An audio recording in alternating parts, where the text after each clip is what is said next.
Assalamualaikum warahmatullahi wabarakatuh. Salam sejahtera bagi kita semuanya. Semangat pagi.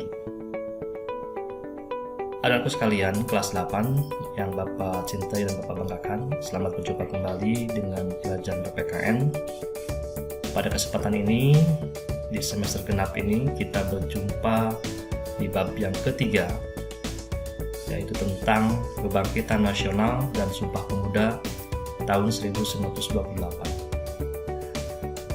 Anak-anakku kelas 8 yang Bapak cintai dan Bapak banggakan, mudah-mudahan kalian tetap diberikan kesehatan sehingga bisa mengikuti pembelajaran ini dengan sebaik-baiknya.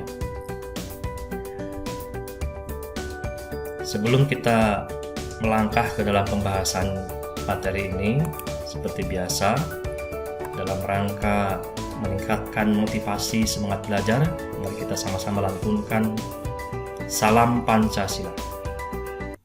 Bapak akan pandu dari sini. Kalian jawab dengan semangat. Salam Pancasila. 5 sila, Pancasila. Pancasila, jaya sepanjang masa. NKRI, harga mati. Ya, terima kasih. Pada kesempatan kali ini, kita akan membahas tema tentang Kebangkitan Nasional dan Sumpah Pemuda tahun 1928, di mana kompetensi dasarnya yaitu kompetensi dasar untuk pengetahuan 3.3 memproyeksikan nilai dan semangat Kebangkitan Nasional dan Sumpah Pemuda tahun 1928 dalam bingkai Bhinneka Tunggal Ika, dan kompetensi keterampilan 4.3 mengaitkan hasil proyeksi nilai-nilai dan semangat Kebangkitan Nasional dan Sumpah Pemuda tahun 1928 dalam bingkai Bhinneka Tunggal Ika dengan kehidupan sehari-hari. Adapun materi pembelajarannya pada kesempatan ini kita akan membahas terlebih dahulu bagian A, yaitu kondisi bangsa Indonesia sebelum tahun 1908. Nah, anak-anakku sekalian, seperti kita ketahui bahwa penjajahan di Indonesia itu sangat lama. Karena itu mudah dipecah belah, masih bersifat kedaerahan, dan belum terorganisir secara modern. Nah, inilah yang menyebabkan penjajahan di Indonesia sangat lama. Kurang lebih kita pernah dijajah oleh bangsa Belanda selama 350 tahun, dan bangsa Jepang selama 3,5 tahun. Nah, pada saat itu ada yang namanya sebuah organisasi yang namanya Budi Utomo. Budi Utomo itu adalah organisasi nasional pertama yang meletakkan semangat kebangkitan nasional bagi perjuangan bangsa Indonesia dalam meraih kemerdekaan.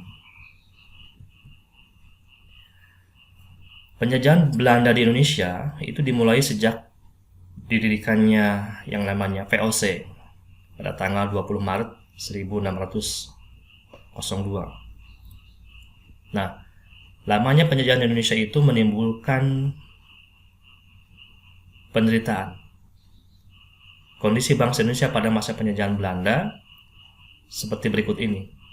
Yang pertama, berbagai bentuk kekerasan menimpa rakyat. Yang kedua, penderitaan rakyat terjadi dalam berbagai kehidupan. Yang ketiga, dilaksanakannya politik adu domba atau divide et impera. Yang keempat, adanya kerja paksa atau kerja rodi, membangun jalan 1000 km dari Anyer sampai Panarukan di Jawa Timur. Dan yang kelima, diterapkannya tanam paksa atau kultur stelsel. Nah, penderitaan bangsa Indonesia tersebut yang terjadi di mana-mana itu menumbuhkan perlawanan di berbagai daerah. Ini Bapak contohkan saja. Yang pertama ada perlawanan Sultan Hasanuddin di Sulawesi Selatan. Yang kedua ada perlawanan Sultan Ageng Tirtayasa di Banten. Yang ketiga Tuanku Imam Bonjol di Sumatera Barat. Yang keempat ada perlawanan Pangeran Diponegoro di Jawa Tengah.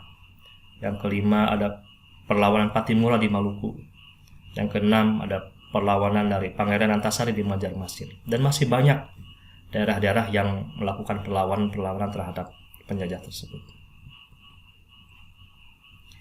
Penderitaan yang dialami bangsa Indonesia bukan hanya menyadarkan bangsa Indonesia sendiri, tapi berhasil menyadarkan orang Belanda yang tinggal di Indonesia. Jadi ada orang Belanda yang bersimpati terhadap penderitaan penjajahan yang dialami oleh bangsa Indonesia pada saat itu. Di antaranya orang Belanda itu adalah, yang pertama adalah Baron van Hove, yang kedua Eduardus Dekker, dan yang ketiga Mr. van Deventer. Mr. van Deventer itu mengusulkan agar pemerintahan Belanda menerapkan politik balas budi atau yang disebut etis politik atau politik etis. Nah, politik balas budi atau politik etis itu isinya terdiri dari 3 program, yaitu 1. Edukasi atau pendidikan, yang kedua transmigrasi atau perpindahan penduduk, dan yang ketiga irigasi atau pengairan.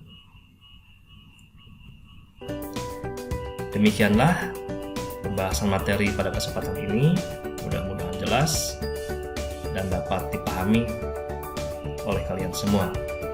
Terima kasih. Bapak akhiri. Wassalamualaikum warahmatullahi wabarakatuh.